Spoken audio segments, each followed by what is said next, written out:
The entrance to our home burst open so violently that the door hinges creaked in agony. It was just after 2 p.m. on an ordinary Tuesday, and I was busy sorting through fresh laundry in my room when the thunderous pounding of Marcus's feet ripped through the place like a storm front. "Mom, where the hell are you?" His shout reverberated off the walls, carrying a fury I hadn't felt from him since his wild teen days. I abandoned the folded clothes on the mattress and moved into the corridor. There he stood in the den, my 42-year-old boy, cheeks flushed crimson and hands balled into tight fists. Those emerald eyes he'd gotten from his dad bored into me with a cold intensity that sent shivers down my spine. "How come Chloe phoned me in tears claiming you'd switched the PIN on your credit card? She was stuck at the market, unable to cover her groceries. You embarrassed her right there in front of strangers." I remained rooted in the threshold, unmoving. 7 decades of experience had drilled into me the art of keeping cool amid chaos. But this hit differently. This was my flesh and blood yelling at me inside my own walls. "Marcus, dial it down. We're not barbarians." My words came out steady and composed. And sure, I updated the PIN because that card belongs to me. Belongs to you. Mom, we're blood. You can't throw up barriers every time we hit a snag. He advanced a couple of paces, and for the first time ever, a twist of dread coiled in my gut. "The card's under my name, Marcus. The funds are mine. Your funds. Get real. You gonna play the selfish card now?" His barbs shot toward me like arrows. Chloe was only grabbing essentials for home, groceries, household cleaners, everyday items. Deep down, I knew that was a lie. I'd pored over my bank records just days ago.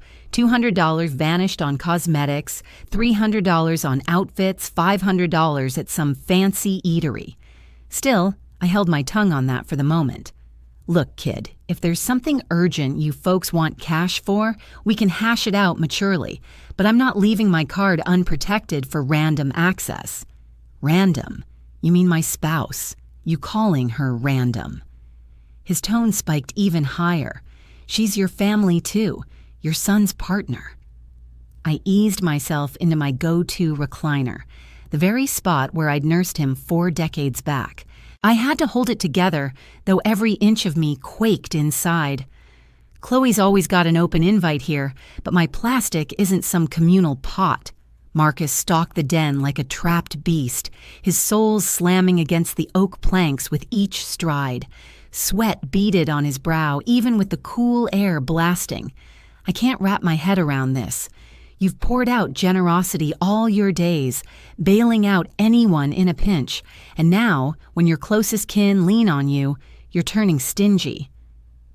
That label stung worse than the shouting. Stingy. Me, who'd solo-parented him after his dad passed. Me, who'd pulled endless overtime to fund his degree.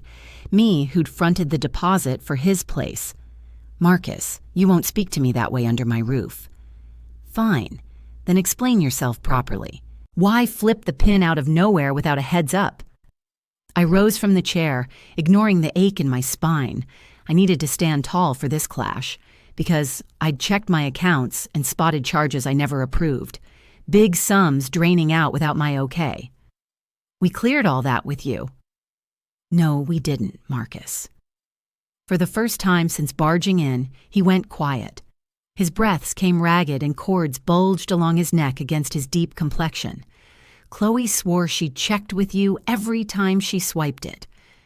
Chloe's not telling the truth. The admission slipped free before I could rein it in. The quiet that settled was dense, oppressive. Marcus stared like I'd struck him across the face. "You won't badmouth my partner." "I'm not badmouthing, I'm stating facts." "Facts. You're just turning suspicious in your old age. Maybe it's time somebody else takes the reins on your accounts." That struck like thunder. My boy implying I couldn't trust myself with my own dough, doubting my sharp mind. "I believe it's best you go now, Marcus." "I'm staying put until we sort this mess. Hand over the updated PIN." "No, son, that's my final word." I met his stare head on. "This is my domain, my call. If Chloe wants anything, she can come to me straight. Marcus turned toward the exit, but paused at the threshold. His tone dropped to a frosty chill. This ain't settled. We'll revisit once you cool off from your fit. It's no fit, Marcus. It's my choice. It's idiotic, and you'll rue the day when it poisons what we have. His declaration lingered like a dark promise. My own child hinting at severing ties unless I surrendered control of my cash. Is that a threat? It's a heads up. Chloe's crushed by how you're acting. Not sure she'll face you after today. Then that's on her. Marcus scoffed in disdain, shaking his head. You know, fine. Your call, and we'll handle ours. The door shut with a sharp bang. I stood solitary in the den, shaking. The begonias out on the deck were still begging for a drink. However, I lacked the energy to tend to them anymore. I made my way to the window and observed Marcus's vehicle speeding off along the road. The wheels screeched sharply as he rounded the bend at excessive speed. 4 decades as a mother, reduced to this, my sole child yelling at me simply for safeguarding my finances. The quiet that settled in the home shifted after his departure. It wasn't the serene hush of dawn, but a thicker, more oppressive stillness, like the very atmosphere had thickened. I lowered myself back into my favorite chair and shut my eyes. The exchange looped endlessly in my thoughts, stuck on repeat. Marcus's phrases, his inflection, his rage, all sparked by a mere access code, all tied to defending my credit card details. Yet deep down inside, I realized this went beyond any code. It concerned dominance. It involved limits. It stemmed from the unprecedented moment in ages when I had firmly refused. The telephone buzzed once, then again. I allowed the machine to pick up. Chloe's piercing tone pierced the quiet of my space. Sylvia, I know you're home. I hope you feel satisfied with your actions. Marcus is heartbroken. I can't fathom why you're acting this way toward us. We're your kin. Click. The connection ended abruptly. I drew in a steady breath and lifted my eyelids. The wall clock showed 3:30. The morning had begun routinely, with clothes to sort and greenery to nourish. Yet now it seemed I'd endured a full week's turmoil in merely 2 hours. I rose and headed to the kitchen area. Appetite gnawed at me, but beyond that, I craved an activity to occupy my fingers.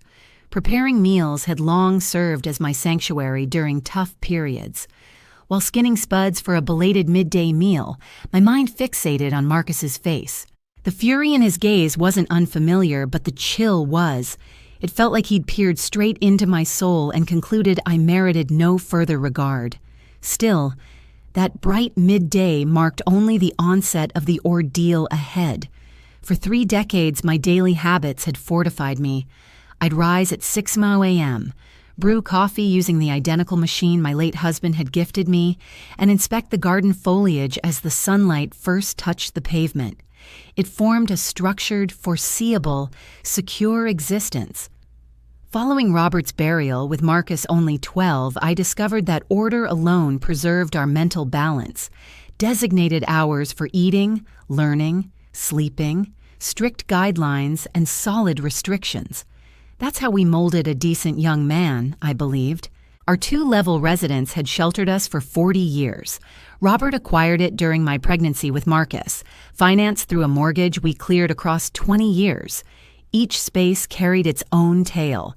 Every nook preserved recollections. The rear garden where Marcus took his initial steps. The cooking area where I'd whipped up countless communal dinners. The front room where we'd marked all his birthdays. Folks nearby recognized me as the lady ever ready to lend a hand. When Miss Carter fell ill, I delivered meals to her for 2 months. When the Perez household's boy required funds for education, I advanced them $500 interest-free. Giving freely had become my tribute to Robert's legacy. Marcus had forever been an exemplary offspring, diligent in studies, courteous, warm. At age 25, securing his initial position as a bookkeeper, I swelled with pride. My efforts had paid off. For numerous years, we functioned as an ideal duo. He managed my financial filings. I whipped up dishes for him each Sunday. We kept in frequent touch. all transformed upon his encounter with Chloe. The initial occasion he presented her to me, I was stirring up macaroni and cheese in the kitchen. Marcus entered beaming in a way I hadn't witnessed since his youth, clasping the palm of a slender, fair-haired lady, sporting flawlessly groomed fingernails and outfits pricier than my entire paycheck. "Mom, meet Chloe, the love of my existence." Chloe flashed me a grin revealing impeccable white teeth, though her gaze scanned me top to bottom like I posed a barrier to bypass. Her grip was solid yet icy. "Delighted to make your acquaintance, Mrs. Johnson. Marcus mentions you constantly." Over the evening meal, Chloe complimented my culinary skills, inquired about my landscaping, and displayed curiosity in our kin portraits. She appeared sincerely keen on bonding with us. As they departed that evening, I figured I'd gained a fine addition to the family. Subsequent gatherings flowed equally smoothly. Chloe gifted me blooms, assisted with cleanup after eating, and shared amusing anecdotes from her role at the upscale apparel shop in the city center. Marcus radiated joy, which meant everything to me. Their ceremony was modest, yet refined. I covered 50% of the costs unprompted. He was my lone boy, my singular shot at playing the groom's mother. Chloe selected it all: the gown, the blooms, the fare, the tunes. I merely endorsed the payments and posed for snapshots. In the early stages of wedlock, the weekend gatherings persisted. Marcus and Chloe arrived for meals, shared tales of their fresh union, and I relished his proximity. The dwelling brimmed with life once more, reminiscent of Marcus's childhood days. The initial requests began harmlessly. "Sylvia, could you spot us? Some cash? Things are a bit strained for us this month, dealing with the costs of their new place." Chloe approached me with a soft, hesitant tone. "It's $200. We'll settle up with you by Friday." I passed it over without hesitation. $200. I had plenty tucked away in savings, and they were just kicking off their life together as a couple. It's typical for newlyweds to hit some money snags early on. Friday rolled around, but the repayment didn't. What showed up instead was yet another plea. "Mom, could you spot us $300 extra? Chloe requires outfits for her job, and my bonus won't hit until next month." Then it jumped to $300, $500, and beyond. Each time came with the identical assurance: "We'll reimburse you shortly," each time paired with the familiar alibi. Things are a bit squeezed this month. By the end of 6 months, the total I'd fronted added up to nearly $5,000. I raised it over Sunday dinner, and Marcus shifted awkwardly. "Mom, you realize we'll cover it eventually. I can't figure out why you're tracking every penny so precisely. We're kin, after all." "Sure, we're family, my boy, but $5,000 isn't pocket change." Chloe stepped in, flashing her warmest grin. "Sylvia, you're spot on. We've slacked on settling up. What if we hand over my credit card as security?" I had no interest in their card. I craved my cash back, yet I took it anyway, unsure how to haggle with my closest relatives. A week on, Chloe rang me up sounding frantic. "Sylvia, it's an urgent matter. My card's frozen and I must get meds for my mother. Mind if I use yours for just today?" I loaned it out. Only for the day, I figured. Solely for the medicine. That evening, I scanned my account online. $150 at the drugstore. Fine, I mused. Except there were additional hits. $80 on makeup, $200 on apparel, $30 at a fancy eatery. The following morning, when I called her out, she wept profusely in apology. "I'm truly sorry, Sylvia. I was browsing the shops and spotted these amazing deals, and it seemed harmless. I'll square it away tomorrow." Tomorrow came and went, along with the ensuing week and month, but the requests for my card in crises kept flowing. The crisis for her sibling's birthday bash, the crisis for footwear essential for a ceremony, the crisis for Marcus's milestone present, endless crises, all pressing, all backed by vows of swift reimbursement. After 12 months, I'd lost track of the sum that had vanished from my account. My nest egg was shrinking steadily, yet whenever I attempted to discuss it, Marcus left me feeling ashamed. Mom, I'm baffled why you're being so stingy toward us. You've got ample funds and we're striving to improve our lot. Stingy. That term lingered in my thoughts for days. The weekly family gatherings grew strained. I'd prepare the meal, they'd devour it. But the talks inevitably circled back to finances, overdue bills, surprise costs, chances slipping away due to cash shortages. With a nicer vehicle, I could land a superior position, Chloe might remark, fiddling with her latest gadget. Relocating to a posher area would elevate our living standards, Marcus chimed in, dishing himself another helping of my casserole. I sat quietly, aware their comments were veiled bids for further funds. One afternoon, poring over my financial records, a realization hit me like ice water. Over the prior 6 months, my outlays had surpassed what my pension provided. My hard-earned reserves were vanishing to underwrite Marcus and Chloe's upscale habits. Sleep evaded me that night. I lay alert till sunrise, tallying the losses, the debts they carried, and how long I could keep this up before total collapse. For the first time in 3 decades, my daily rituals offered no solace. The brew soured on my tongue, the greenery looked droopy, and my home's quiet rang like a verdict. Change was essential, yet I couldn't fathom facing my loved ones head-on without shattering our shared bonds. The ensuing period dragged as a grinding ordeal of minor deceptions and major drains. Each week ushered in a fresh crisis. Each crisis demanded my card, and each swipe morphed into unauthorized splurges. Sylvia, I require your card to grab meds for Marcus. He's got an ailment needing pricey meds, Chloe would explain, her voice laced with concern. An hour in, alerts buzzed on my phone. $400 at boutiques. Upon challenging her, she'd invariably offer a rationale. I neglected to say I also wanted fresh undergarments. These are worn out, and Marcus gripes. $400 on undergarments. There was a killer promotion. 3 for the cost of 1. Couldn't resist.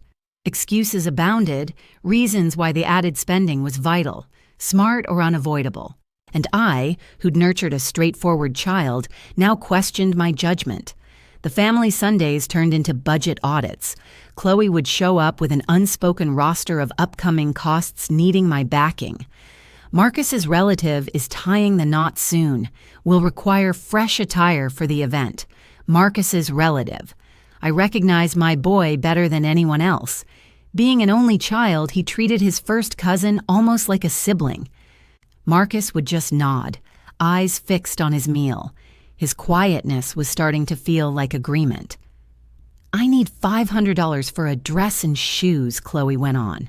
I can't turn up looking frumpy. Their family is so refined. $500 for a cousin's wedding, one I hardly knew, just to impress folks I couldn't care less about. Yet when I'd try to say no, Marcus would step in with his fresh tactic, emotional blackmail. Mom, you don't get how vital this is for us. We're establishing our social standing. My career hinges on the networks I build at these gatherings. His role as an accountant in a medium-sized company had zero reliance on social ties, but I'd lost the knack for debating them without coming off as a tight-fisted crone. One Thursday afternoon, as I tended to the patio plants with the hose, my bank rang me up. Mrs. Johnson, we're reaching out to verify a suspicious charge on your credit card, a $200 buy at an electronics retailer. Did you approve this? $200. An electronics shop. I hadn't purchased any gadgets. Which store exactly? Tech World at City Mall. Do you approve it? No, absolutely not. Cancel that charge right away. Lock my card and mail a replacement within 5 business days. I ended the call with shaky fingers. $200. Chloe had taken my card on Tuesday for headache meds. 20 minutes later, the phone buzzed again. Sylvia, what on earth did you do? My card's frozen and I'm stuck in the grocery line with a loaded cart. It's not yours, Chloe. It's mine. And I froze it due to fraudulent charges. Fraudulent. Every single buy I made was essential. Were electronics essential? There was a pause on her side, followed by a jittery chuckle. Oh, right. Marcus required a fresh laptop for his job. His old one died and he couldn't hold off. Why skip asking me for a purchase that size? We figured you'd refuse. You always dig up reasons to deny us when we truly need crucial stuff. The blame stung like a smack. Me, who'd funded their lavish ways for 2 years straight, now cast as the bad guy for safeguarding my funds. Chloe, head home. We'll discuss it once you're back. I can't leave now. My cart's packed with groceries, and I can't cover it. Come over here with cash. I clicked off. Over the following hour, my phone kept buzzing non-stop. Chloe, Marcus, Chloe, once more. I sent every call to voicemail, time to reflect. I pulled out my bank records from the past 6 months and laid them across the kitchen table. The figures told the truth. Savings stood at $45,000 in January. By June, $26,000 had vanished over those 6 months. I scrutinized each entry, each debit, each expense. High-end dining, upscale outfits, colognes, footwear, purses, spa sessions, short getaways. 0 of Chloe's splurges on my dime qualified as everyday essentials. The click of the front door yanked me from my math. Marcus and Chloe barged into my home unannounced, acting like it was theirs. "Mom, what's the deal with the card?" Marcus looked weary more than furious. I locked it after spotting charges I never greenlit. Chloe plopped onto my couch unbidden, arms folded in bold defiance. "Sylvia, we cleared all those buys with you. You can't shut down the card whenever something slips your mind." "Nothing slipped my mind, Chloe. A whopping $200 laptop is no small sum to bypass checking with me." "We did check. I mentioned Marcus required upgraded gear for work." "No, you didn't. You said it was for meds." Marcus let out a sigh and dropped into the chair opposite me. "Mom, plans shift in crises sometimes. Sure, meds were first, but once at the store, spot-on deals popped up. I couldn't pass them by. Deals worth $200. That laptop usually runs $2,000. Total steal." I fixed my gaze on him. My boy, raised to value integrity and duty, now excusing a spur-of-the-moment splurge exceeding $1,000 like it was routine. "Marcus, that laptop wasn't urgent. It was extravagant." "Not extravagant, essential for my job. Then cover it from your salary." Chloe leaped up from the couch with flair. "I figured you'd blow up like this. You always twist things to guilt us for seeking aid." "I'm not guilting you. I simply expect respect for my finances. Your cash stays yours forever. But we're kin, Sylvia. Family funds benefit everyone. Mine's all mine, Chloe. I earned it over 40 years of labor." Marcus rose and began striding across the den. "Mom, we see where you're coming from, but grasp our side too. We're striving for career advancement, a stronger future. Your backing means everything. I've backed you for 2 years, Marcus. Dropped over $25,000 your way. $25,000. Chloe's tone dripped outrage. We hadn't gone overboard with the spending. I gestured toward the documents scattered across the table. "The account statements are sitting right there. Take a look if you want." But neither one approached the table. Neither seemed interested in facing the actual figures. "The issue," Marcus went on, "is that we have to be sure we can rely on you. Shutting down the card out of the blue leaves us in embarrassing spots." Embarrassing. Absolutely, Mom. Utterly mortifying. Do you have any idea how Chloe felt when her card got rejected right there in the supermarket checkout line, with a crowd watching? It's not her personal card anyway. It's the shared family one. Those words echoed in my head. The family card. My hard-earned cash turned into communal funds behind my back. I believe I require a moment to reflect. "Reflect on what, exactly?" Chloe asked, her tone edged with irritation. "Whether you'll continue letting us use your card." "Naturally, you'll keep providing it to us," Marcus replied, as if the alternative hadn't even crossed his mind. "After all, we're family." I rose from my seat and headed over to the window. My garden was stunning in the warm afternoon light. The begonias glowed red in full bloom. The white geraniums stood tall and healthy. The bougainvillea twisted up the fence with vigor. All the plants I'd nurtured myself were flourishing. So why couldn't my bond with my son thrive just as well? I want you both to head out for now, I stated, keeping my gaze fixed outside. Mom, come on. No, I truly need some solitude. I listened as their steps retreated toward the exit. Just before departing, Marcus paused. We're counting on you to rethink this stance. We really don't want it straining our connection. The door shut gently behind them. This time, no furious bangs or raised voices, just the quiet unraveling of my visions for an ideal family life. Little did I realize this marked only the start of far graver troubles ahead. For 3 days, an unsettling quiet enveloped my home. No more pleas from Marcus for cash, no unexpected drop-ins from Chloe bearing fresh crises. It felt like they'd chosen to let me stew over my choice to freeze the card. Come Friday morning, as I sipped coffee out on the patio, I resolved to confront the full truth head on. I dodged a thorough audit of my accounts for 2 whole years, placing blind faith in my loved ones. Now was the moment to assess the true extent of the harm. I settled at my desk, fired up the laptop, and logged into my online banking. The balance staring back at me felt like a gut punch. 2 years prior, I'd held $45,000. More than $25,000 had vanished. I hit print on every statement from the past 24 months. The machine hummed away for a solid 20 minutes, churning out sheet after sheet, crammed with figures that chronicled my own foolish trust. I laid it all out on the dining table and began sorting through it. Some made sense. Everyday grocery runs, the odd reasonable meal out. But then came the rest. In March, $500 dropped at a jeweler's. I hadn't purchased any jewelry. April brought $700 on ladies' apparel.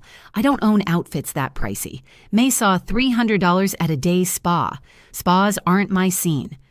June, $1,000 on gadgets. I can hardly navigate the basics on my simple cell. July racked up $800 for scents and makeup. My go-to fragrance runs $30 and lasts half a year. The pattern dragged on, statement after statement. Month by month, charges I had no memory of approving. Outlays on items I'd never touch. Funds frittered away at spots I'd never visited. I grabbed my address book and called the bank. Good morning, Mrs. Johnson. What can I assist with today? I'd like in-depth details on every credit card charge from the last 2 years. Could you mail me the comprehensive report? Certainly. Any particular concern with the account? Yes, several transactions I can't account for. I see. Expect the detailed file via certified post in 3 working days.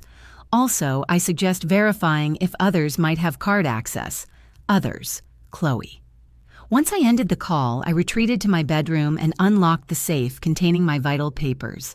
Passport, property titles, coverage documents, and buried at the base, something that sent a chill down my spine, a duplicate of my credit card.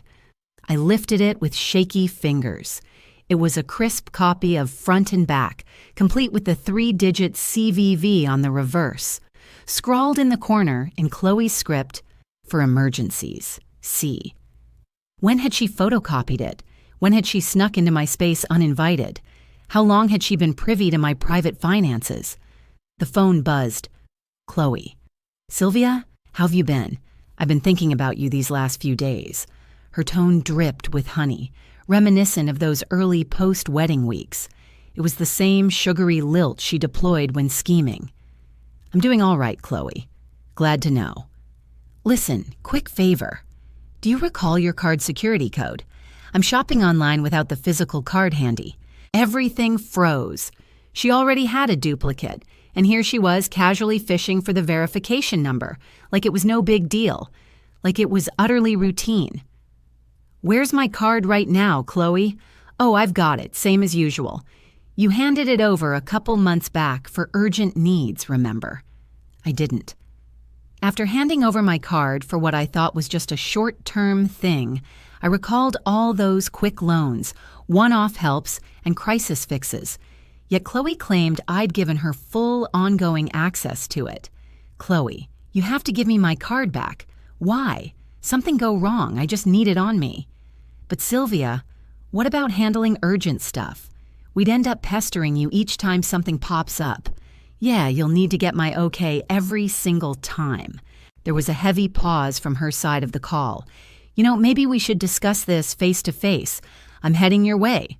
No, Chloe, simply return the card. I'm on my way, she insisted again and clicked off. About 20 minutes on, I caught the sound of Marcus's vehicle pulling up outside my place. This go-around, they didn't barge in yelling. They hit the doorbell like any polite guests. I swung the door open to see Chloe by herself, grinning like all was fine. Hey, Sylvia, mind if I step inside? I allowed her entry despite my gut screaming otherwise. She plopped down on the couch and pulled my credit card from her bag. Here's your card, but before I hand it over, I figure we should chat. She set it on the coffee table, keeping it just out of my reach. Chat about what? About why you've abruptly lost faith in us. Why you're treating us like outsiders. Why you've shifted so drastically. I haven't shifted, Chloe. I'm merely safeguarding my finances. Safeguarding them from what? From us. From your actual relatives. She rose and began pacing my living room, fiddling with the picture frames, fluffing the pillows like she owned the spot.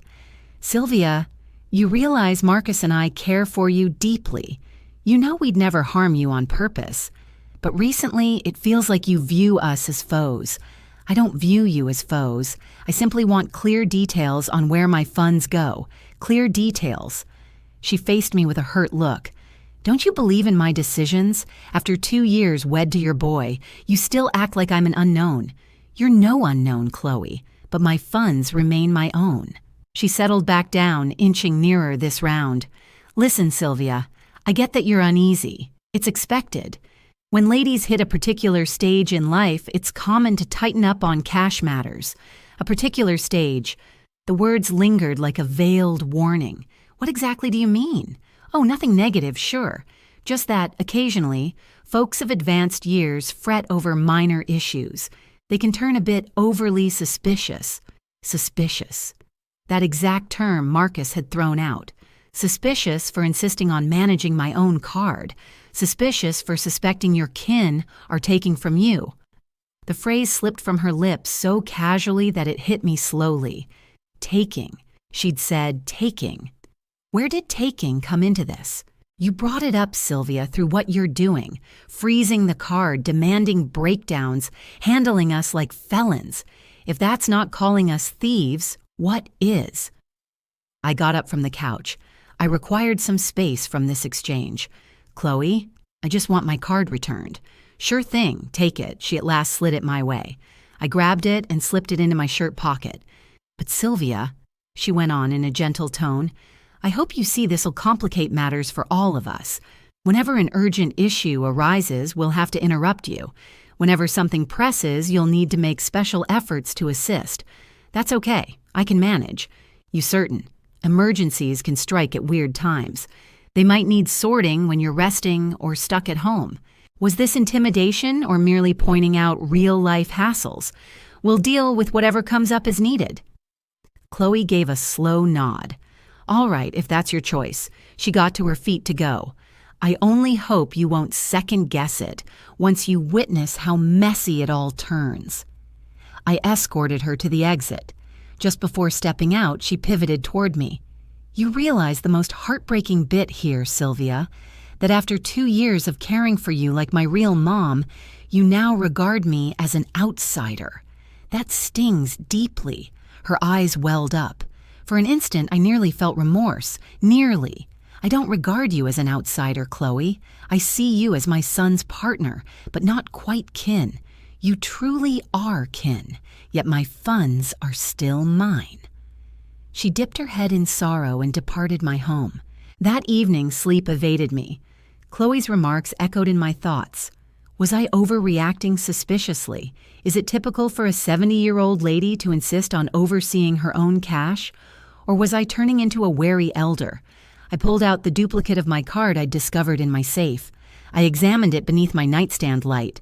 It was spot on, crisp, ready for use. Somebody had schemed this out. And suddenly, the reality dawned. I wasn't growing suspicious.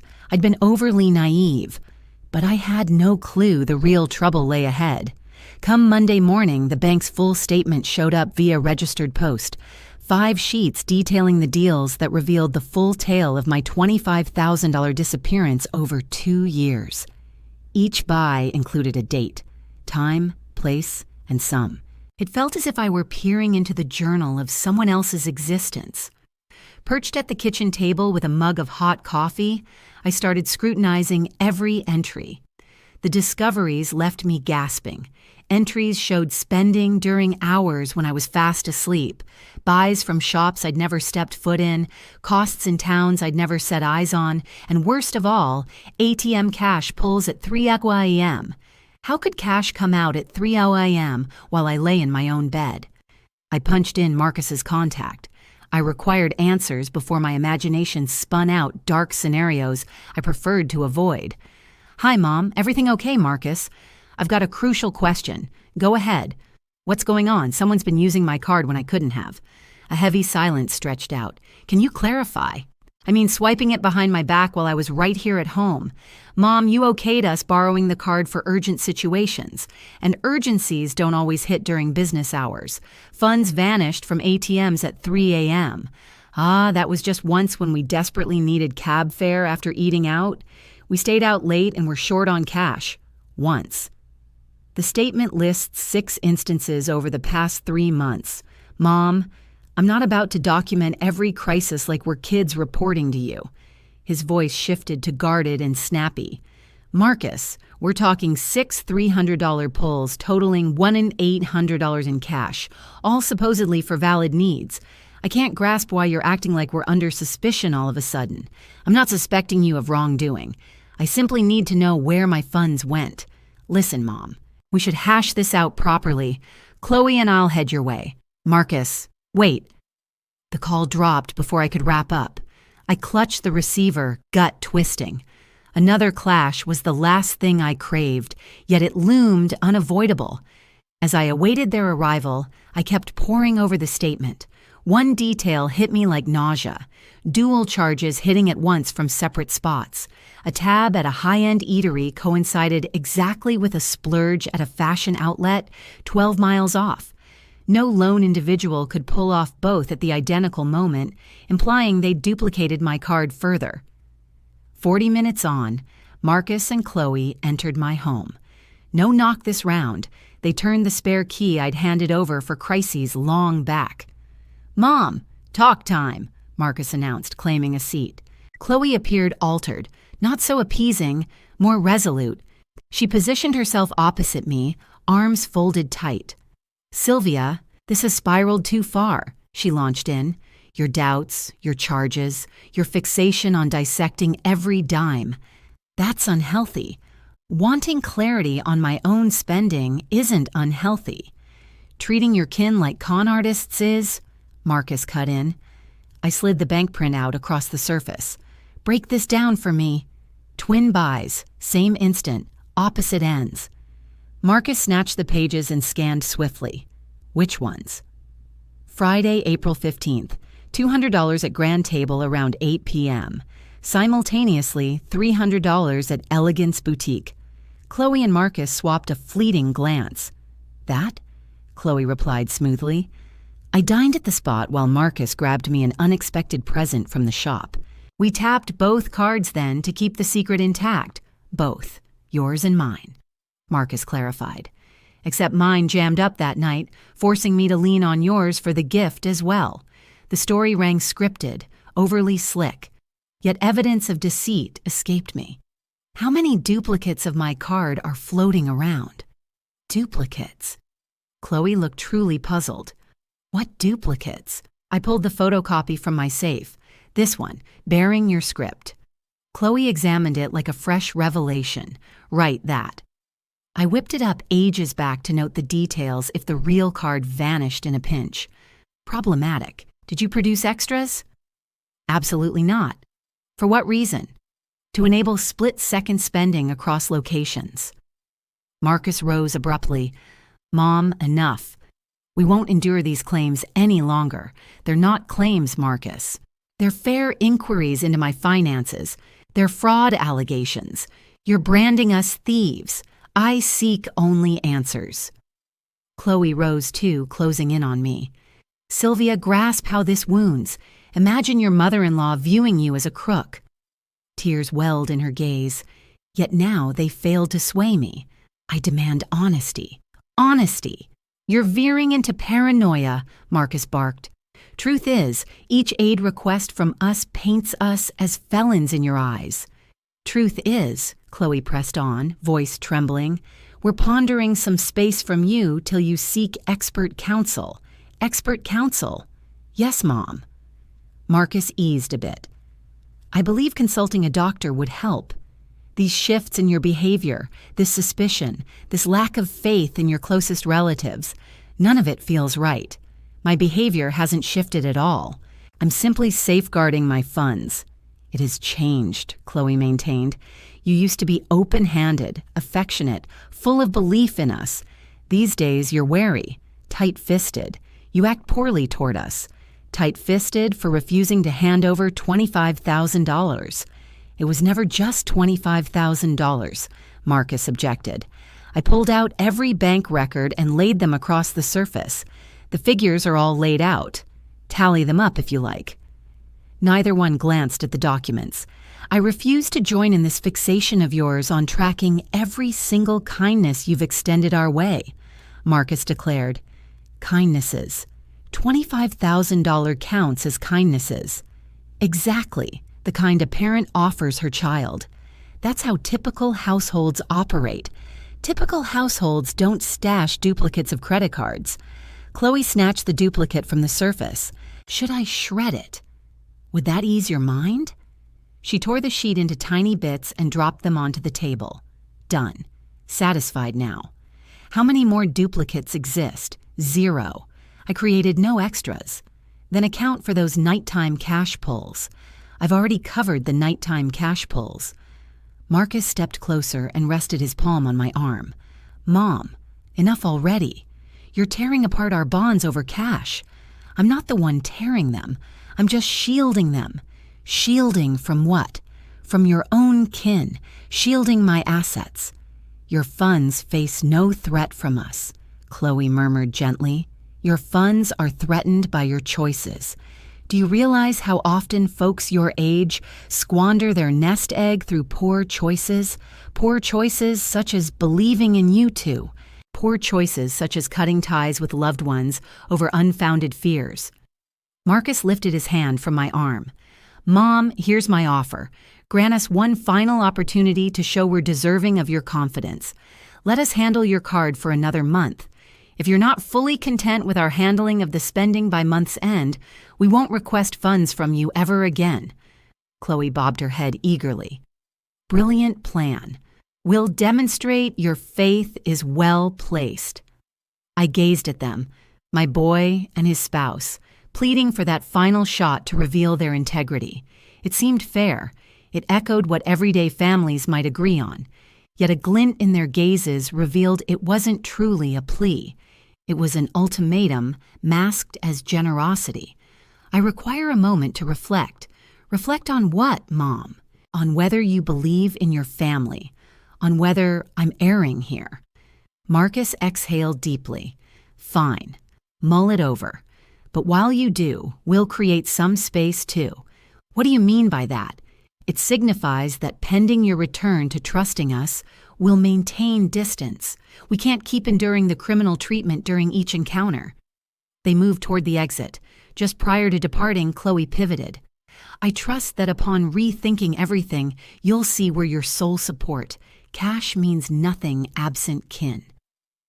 The door shut after them, leaving me solitary amid the strewn documents and the burden of a choice I couldn't navigate. Was I an overcautious parent ruining family ties for wealth, or a mature lady ensnared by her relatives' schemes? Uncertainty gripped me over both scenarios. Over the following week, Marcus and Chloe went silent. The quiet seemed odd following 2 years of non-stop rings for cash, unannounced drop-ins, and crises demanding my card. For the initial time in ages, my line stayed dormant daily. Initially, the hush brought comfort. I tended my garden without disturbances, savored my novel undisturbed, prepared meals solo without fretting over surplus helpings. Yet by day 5, it morphed into isolation. Was this their goal? To corner me until I yielded. That Saturday dawn, as I sorted my storage space, an item halted me cold. Tucked in the deepest compartment, bundled in a faded cloth, lay the pearl chain Robert gifted me on our 10th wedding milestone. I hadn't donned it in ages. I extracted it and raised it toward the glow. The beads remained stunning, flawless, enduring through the decades.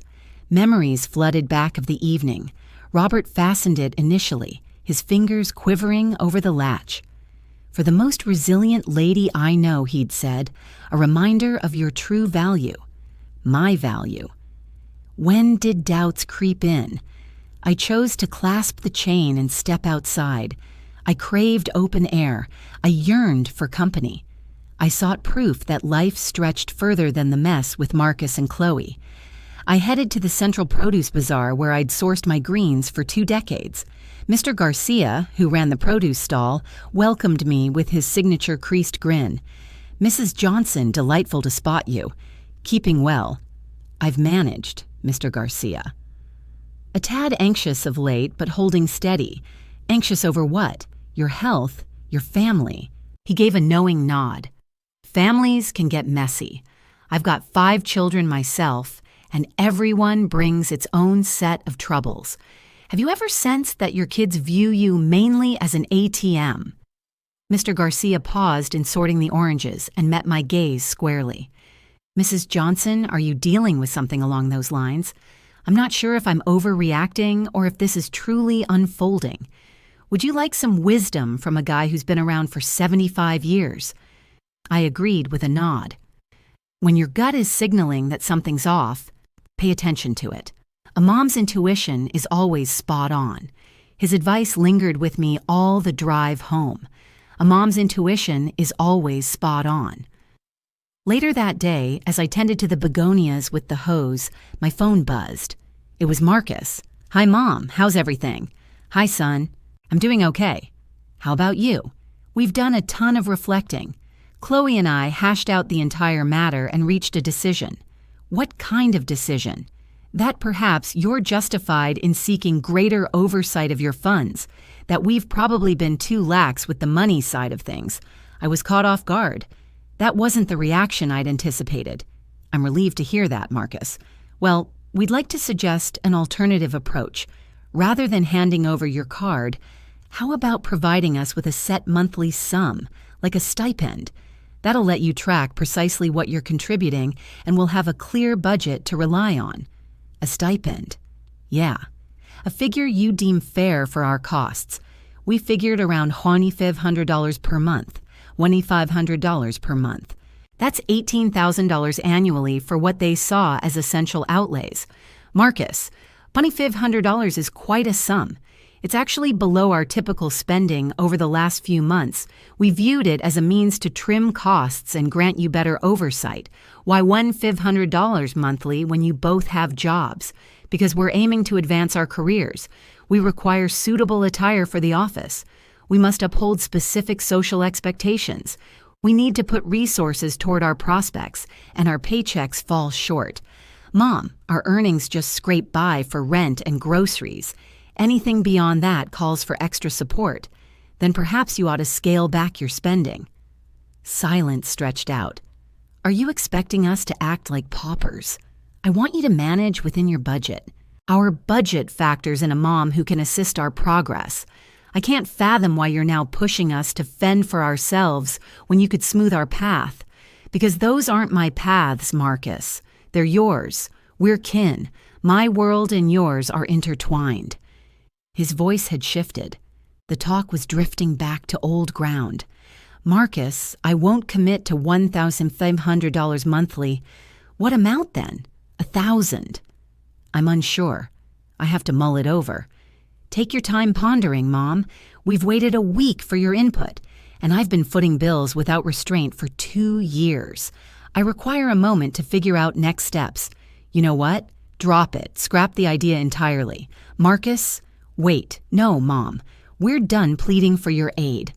Chloe had the right take. There are alternatives. What alternatives? Ones that don't involve groveling to my mother for cash.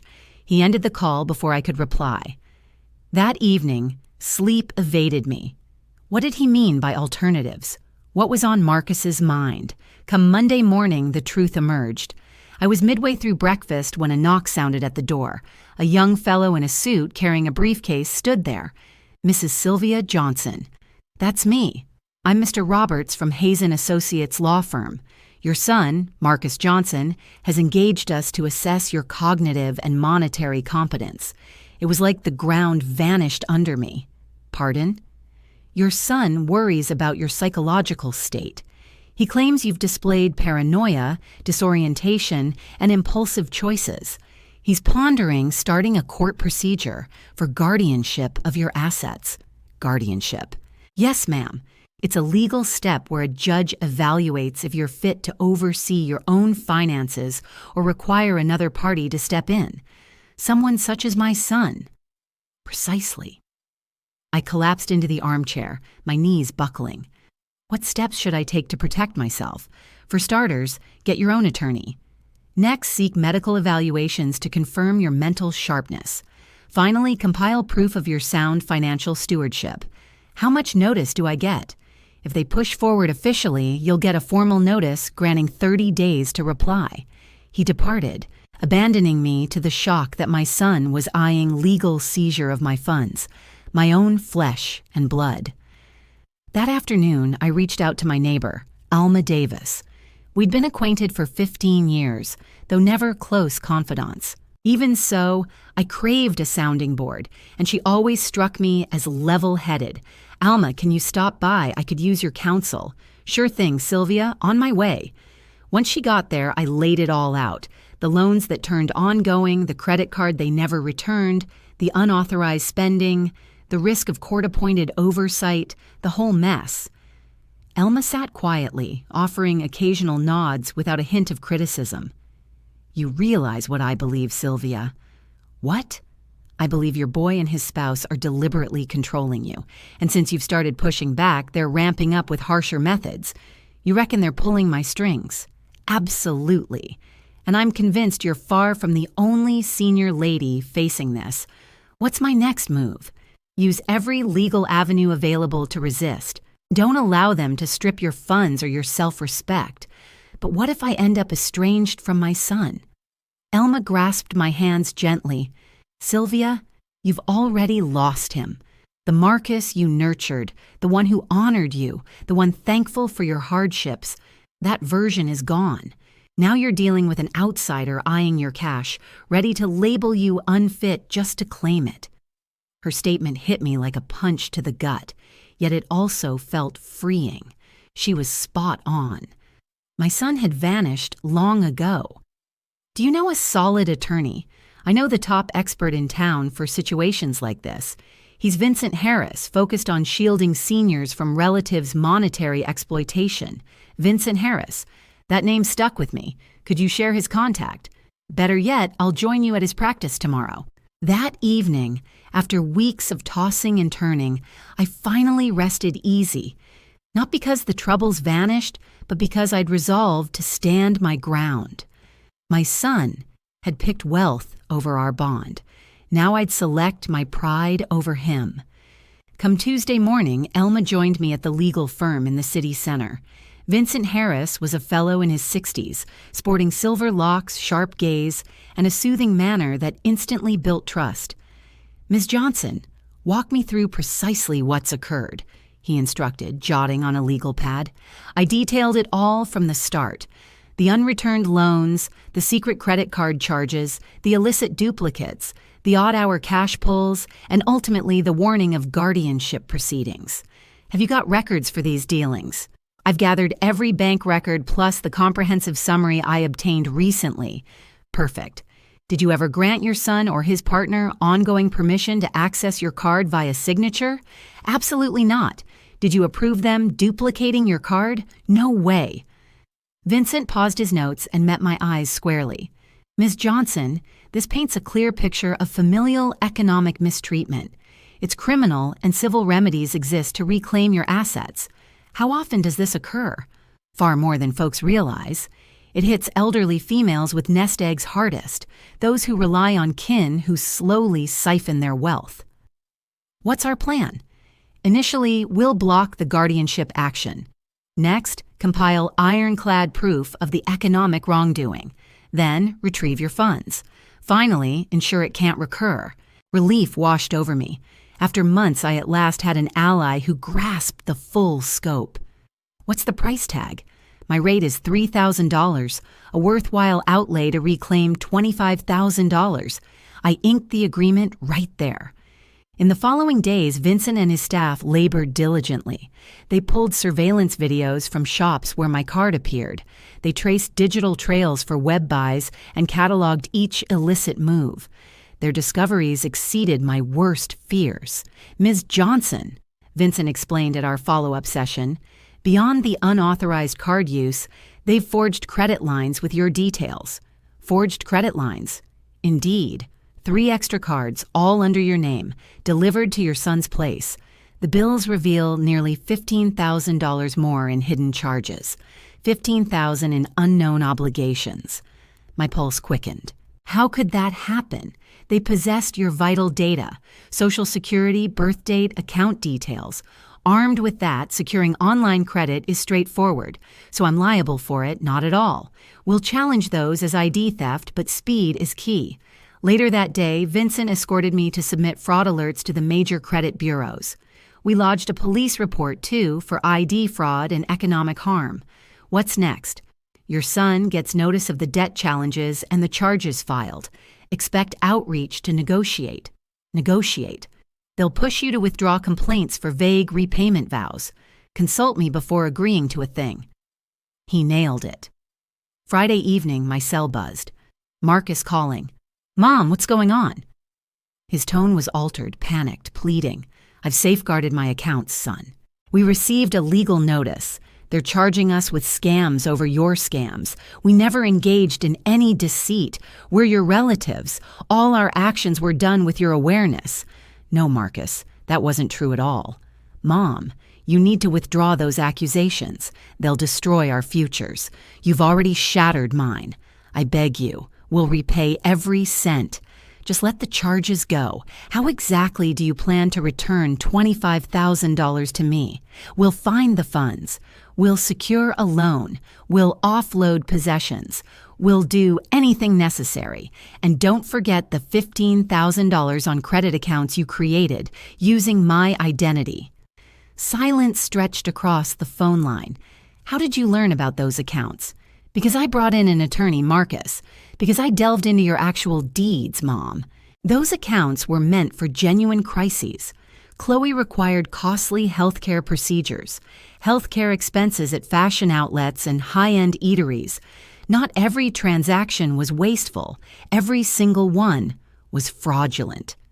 Marcus broke down in tears. It marked the initial occasion I'd heard him sob since his childhood days. Mom, I implore you. We're your kin. You can't dismantle us over cash. You've already dismantled me for cash. We'll reimburse it all. Grant me just one opportunity. You've squandered 2 years of opportunities already. Please, one additional shot. No, Marcus. In that case, it's battle.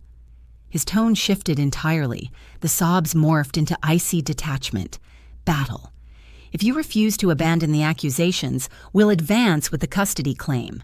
We'll demonstrate your declining cognitive abilities. We'll gather testimonies from folks claiming you've acted unpredictably. Which folks? Neighbors, merchants, individuals who've observed your suspicious conduct. My conduct isn't suspicious. It's protective. The court will determine that. He ended the call abruptly. The following day, the true conflict ignited. It started with the phone calls. Marcus, Chloe, unidentified callers, all depositing voicemails on my machine. Some begged, others issued warnings, everyone aiming to persuade me to retract the claims. Then the drop-ins commenced. Marcus appeared at random hours, pounding on the door relentlessly, shouting from the sidewalk that he only sought a discussion. Chloe dispatched her acquaintances to rap on my entrance with fabricated reasons. One evening, as I tended to the garden plants on the terrace, I caught voices from the roadway. 3 unfamiliar females lingered outside my residence, conversing boisterously. That's the dwelling of the woman who's charging her son with theft. What a disgrace. Young adults often face monetary troubles and require support. At that stage in life, it's typical to grow wary. My grandma turned that way too before she. She trailed off, yet the implication rang loud. They were circulating tales about my psychological condition. I contacted Vincent. They're executing precisely what I anticipated, he explained. They're crafting a story portraying you as mentally unfit. It's a standard strategy in such disputes. What's our response? Record it all. Capture the dialogues. Snap pictures of the intrusive appearances. Maintain a record of every instance of intimidation. We'll turn it back on them. That evening, somebody scratched my vehicle. 2 phrases in crimson graffiti, insane cheapskate. The intent was unmistakable. As I battled through the courts, they'd wage a mental assault. I reached out to Elma to recount the events. Sylvia, you shouldn't remain in that residence by yourself. Join me here until it's settled. I won't allow them to drive me from my own place. Fine, then I'll remain with you. That evening, Elma rested on my couch. Her company soothed me, yet it also grieved me. At 70 years of age, I required safeguarding from my own blood. At 3 a.m., my telephone buzzed. I picked up, assuming it could be urgent. I trust you're content, Chloe's voice declared, muffled like she was talking via cloth. I trust you're content wrecking a household for tainted funds. Tainted funds. The funds your spouse earned from illicit dealings. You believe we remain ignorant of your savings' true origins. What do you mean? Inquire among the locals about the sort of person your husband truly was. Question their views on his nocturnal ventures. She disconnected before I could reply. Robert had served as an auditor. He'd held the same position for 20 years. He never pursued shadowy dealings or illicit gains. But then I grasped the lengths they'd pursue to tarnish my name. They were tarnishing the legacy of my late partner. Elma, I murmured into the night. I suspect this will intensify before improving. I understand, she responded from the couch, but we'll endure as one. For the first time in months, isolation didn't fully grip me. I possessed Elma, I possessed Vincent, and I possessed the facts in my favor. Yet I wondered if that would suffice against the frenzy of those who'd forfeited entry to my resources and would resort to extremes to reclaim them. The judicial session was set for a Tuesday in March. Over the preceding 2 weeks, Vincent and his colleagues labored relentlessly to assemble my case. There were records, statements, expert analysis of the deceitful transactions, and an element that caught me off guard. Additional sufferers like you, Mrs. Johnson, your situation has sparked a wider probe, Vincent noted from behind his desk. Over the past couple of years, we've uncovered 3 other instances mirroring this one. Households employing identical strategies, slow-building monetary exploitation, then pushing for legal oversight once the targeted individual pushes back. By stepping forward with this report, you're aiding folks in similar binds. For the court session, I showed up at the building flanked by Vincent and Elma. Inside the chamber, Marcus and Chloe sat alongside their attorney, a sharp-dressed fellow in his 20s who kept flipping through papers non-stop. Our gazes locked briefly, but Marcus quickly averted his. Chloe's stare hit me with an icy chill that left me shaking. The presiding judge, a stern-faced gentleman around 50, pored over the paperwork prior to kicking things off. The proceedings dragged on for a full 3 hours. Vincent laid out the proof with precision. The $25,000 worth of unapproved spending, the trio of bogus credit lines set up in my name, the odd-hour ATM pulls, the illicit duplicates of my card details.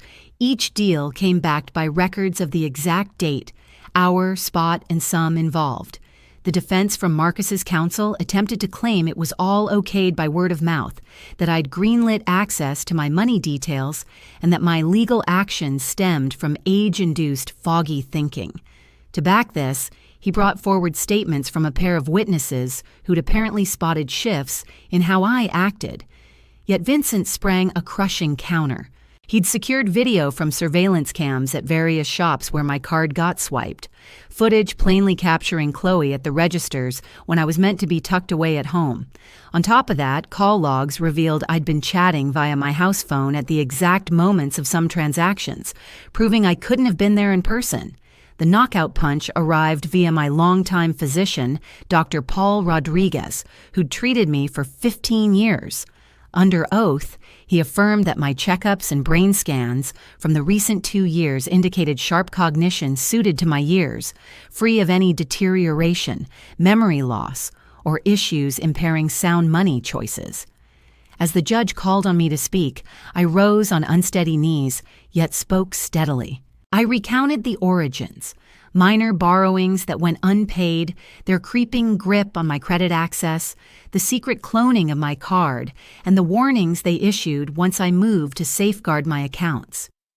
"Mrs. Johnson," the judge inquired, "did you ever expressly approve your son or his spouse to establish credit lines under your identity?" "Absolutely not, Your Honor. I gave no such consent for extra accounts." "Were you aware of these lines prior to engaging your attorney?" "I knew nothing about them. It was Mr. Harris's review of my finances that revealed the $15,000 owed." During Marcus's turn on the stand, his account shifted repeatedly. At first, he swore I'd nodded off on it all verbally. Next, he conceded certain buys were rash choices. In the end, he owned up to launching those extra lines, sans my outright awareness, though he stressed they covered valid household needs. The judge cut in sharply.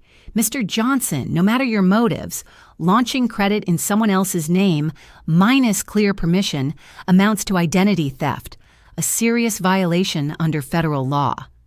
His ruling rang firm and absolute. He dismissed the bid for guardianship outright, mandated that Marcus and Chloe fork over the full $25,000 I'd substantiated, along with added interest and court fees right away.